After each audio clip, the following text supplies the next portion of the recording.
C'est quoi le problème avec le prix des forfaits? On en parle maintenant.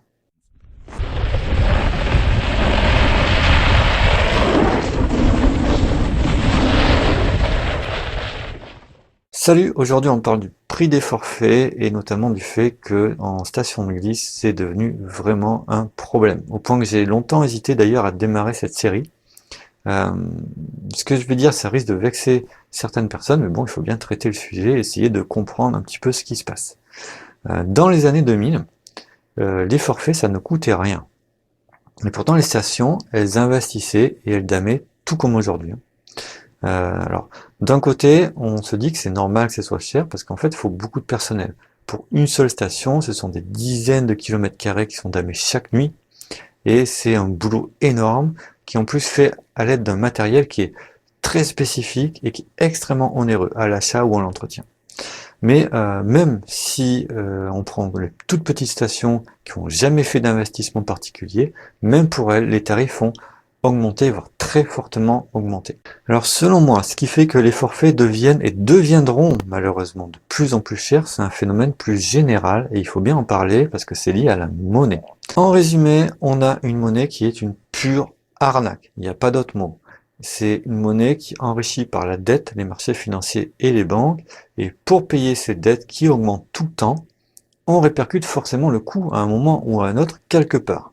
Et pour payer les intérêts des dettes, en fait, les États de l'UE augmentent et diversifient sans cesse les taxes, notamment. Si on ne peut pas délocaliser pour compenser ces ponctions monstrueuses, en fait, on est obligé d'augmenter ses prix. La station, elle peut pas délocaliser son damage des pistes au Bangladesh, c'est pas possible. En plus, elle a des besoins en machines spécifiques qui sont pas fabriquées au Bangladesh non plus. Il y a d'énormes consommations de carburant.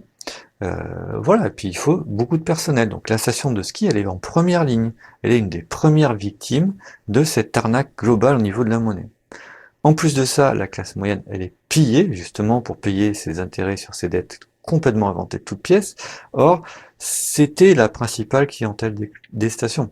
Voilà, des classes moyennes, c'était la clientèle.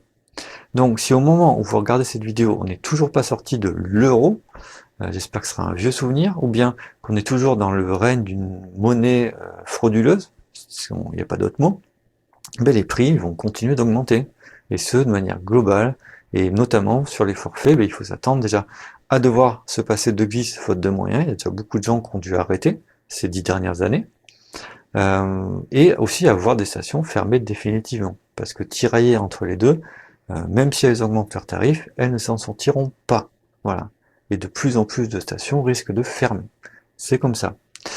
Et idem pour les clients étrangers, hein, ils partiront ailleurs dès qu'il y aura une opportunité ailleurs. Si les tarifs continuent d'augmenter, d'ailleurs dans la zone euro, comme c'est parti pour le faire, et si le service commence à baisser, ce qui est déjà un petit peu le cas, même si en France le service continue quand même à haut de gamme, on a des stations qui baissent leur service, bref, ces clients partiront ailleurs. Donc si on est sorti et de retour dans une monnaie honnête, là c'est le contraire, et c'est tout ce que je vous souhaite. Voilà. Surtout, si vous êtes jeune, n'acceptez pas des choix faits pour vous par une génération déjà qui est morte probablement depuis longtemps, et puis qui vous a tous vendu aux banquiers. Rien ne vous oblige à accepter leurs règles. J'accepte les dons sur cette chaîne en June, et June, je pense, c'est une monnaie qui est intelligente.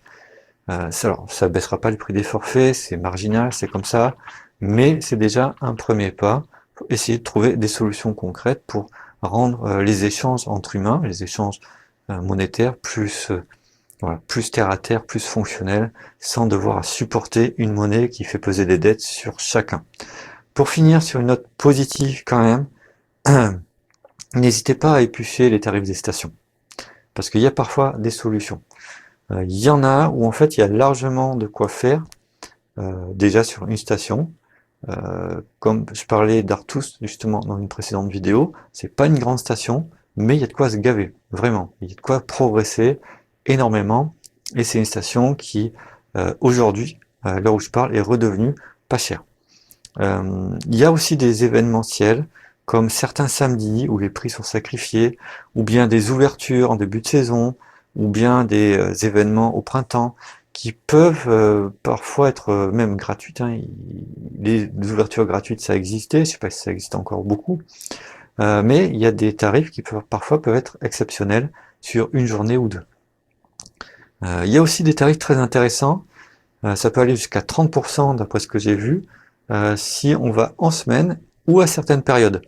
Parfois il faut acheter par lot de 4 forfaits qu'on peut acheter à l'avance et pour pouvoir accéder à ces tarifs-là, mais si en fait on a l'intention d'y aller de toute façon, ben, ça vaut vraiment le coup, quoi. 30% c'est déjà ça de prix. Et parfois, ben, ça peut être même encore moins cher si on achète en tout début de saison. Voilà, ça donne. Par contre, s'il n'y a pas de neige cette saison-là, ben, tant pis, on l'a dans l'os. Mais bon, ça donne un petit peu de visibilité aussi à la station. Dernière petite astuce, ce sont les séjours jeunes, quoi. Il y a des auberges de jeunesse, des séjours UCPA, etc. Et eux, ils peuvent négocier des tarifs intéressants et vous fournir des séjours tout compris à des tarifs qui peuvent être quand même, alors pas toujours très intéressants, mais ça peut l'être, ça peut l'être. Voilà, c'est tout pour aujourd'hui. N'hésitez pas à aimer, à partager, à commenter, discuter si vous êtes d'accord, pas d'accord. En tout cas, on se retrouve bientôt. D'ici là, glissez bien, amusez-vous bien, portez-vous bien. Ciao!